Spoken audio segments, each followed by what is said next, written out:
So my topic for the sport finance research paper was the idea of the opportunity and funding gap between men and women's sports.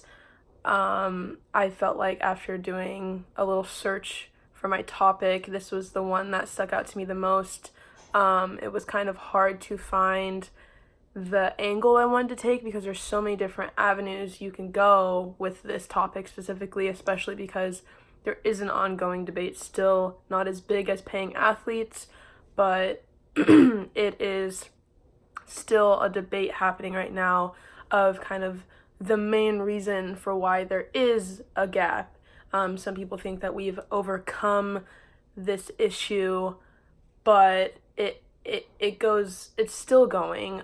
Even dating back to the history behind women being able to join organized sports, and then being able to have the AIAW, and then Title IX stepping in and allowing equal opportunity and funding for women.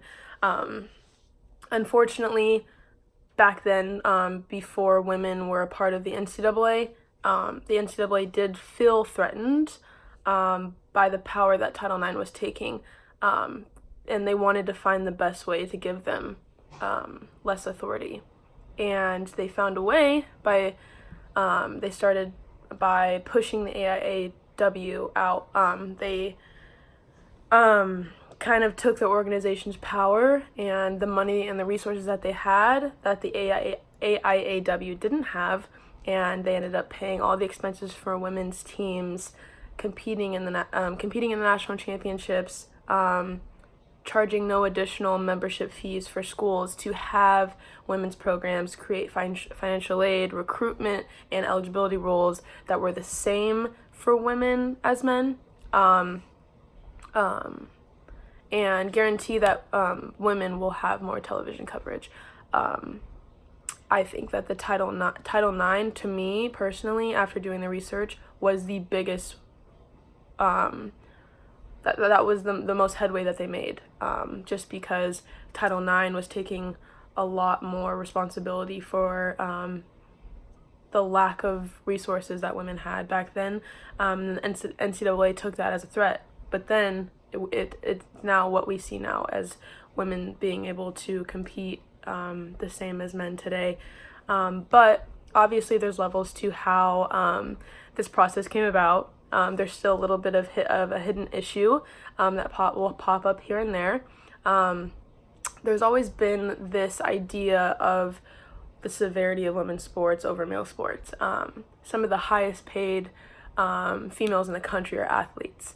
But we don't see that because it might not be as exciting as, watching the national football game and whoever wins that, or March Madness, or even something as small as a mid-level bowl game. I mean, but me personally, as a student athlete, and I had played for 5 years at 2 different universities, I've seen how things are today with women's sports and men's sports. No matter the size of a university, men's sports will always be kind of a bigger deal, but at a bigger school, even with a big football team, the volleyball team might be, go to the NCAA tournament, but nobody really recognizes that unless you've always been a huge fan of volleyball or women's basketball.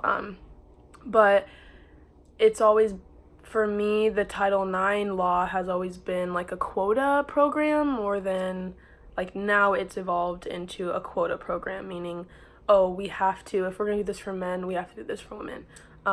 They've now combined women's and men's sports as like your partner team, so men's and women's basketball will always be together. If you get a new charter plane for men's a men's team, like let's say baseball, volleyball is their partner team. So with Title IX rules, you'd have to share that plane. Let's say,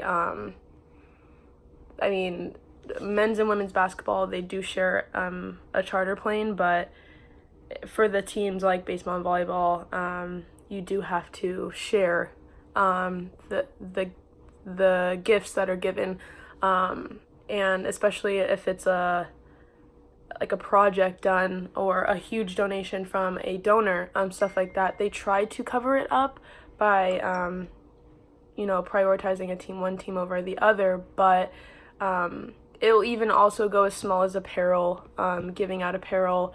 Your women's team might get a little extra as far as quantity, but the quality that the football team might get, the men's basketball team might get, like things like that. A lot of the research articles that I looked at dove into those things. I didn't really want to get into salaries per se, but salaries are the same too. And so I thought that this research paper, I really could have dove into a lot of different things. I tried to keep it very surface level because of the page count, but it's a very interesting topic because of all the different angles you can take. So yeah, that is my research paper, and thank you for listening.